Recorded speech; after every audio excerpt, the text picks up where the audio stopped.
For both of you gentlemen, is it easier to create something like a battleship that people have known and seen or even worked on, or does it make it more difficult?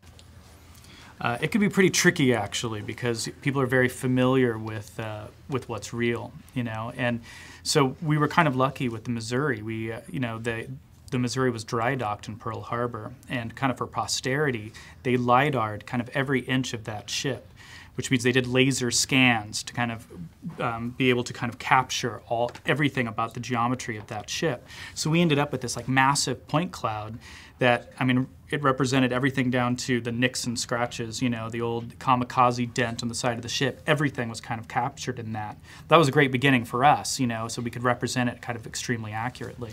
Yeah, but for me, I think it's a lot easier if you have a reference. I mean, easier aesthetically, not easier that it's going to be easier to generate it, but aesthetically, because you know, the funny thing about it is that we're all very visual. That's why we work here. So it's a lot for all of us. It's a lot better to say, see this, be this, and call me when you get it, than to say, you know, the specular needs to be a 0.7, and you know, whatever.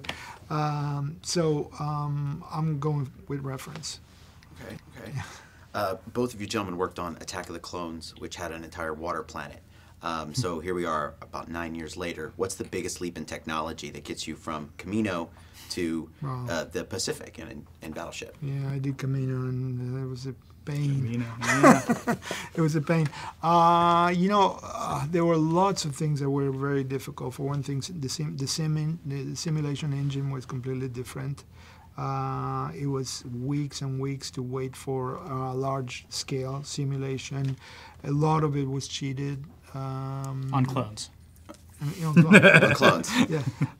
So to work on Battleship and just to, you know, have come, what, 10 years or something like that into and seeing the simulations that we were seeing with all the detail that we were seeing with all the, it was That's incredible. the difference. It's to be able to represent a large volume of water, but then also simulate all the very, very small details, you know, and all of that kind of happens naturally. We're used to seeing a wave crash on you know, on the coast, on the beach.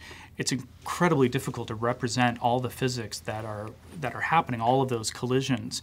And so we really, really worked on that on our tool set in order to represent everything as you know, over the evolution of, you know, from a mass of water breaking up into a splash, that splash breaking into particles, and that going into mist. All of that complexity needed to be there. I mean, Pete was kind of mandating authenticity on this show, right? And for him, that kind of meant, I want to shoot on the water, I want ships on the water, I want to get a lot of stuff in camera. And it was really great, you know, but when you have that kind of commitment to authenticity, it kind of sets the tone for us. Our work, our water, has to look just as real as the real thing. Is it more satisfying to create these effects, or is it better to obliterate them after you're done? No, I mean, I think blowing stuff up is fun, for sure. Definitely, but you know, between blowing things up and the water sim, I mean, there's a definite threat right there, because I think the engine is exactly the same, you know, to blow things up than to do the water. I think I like blowing things up.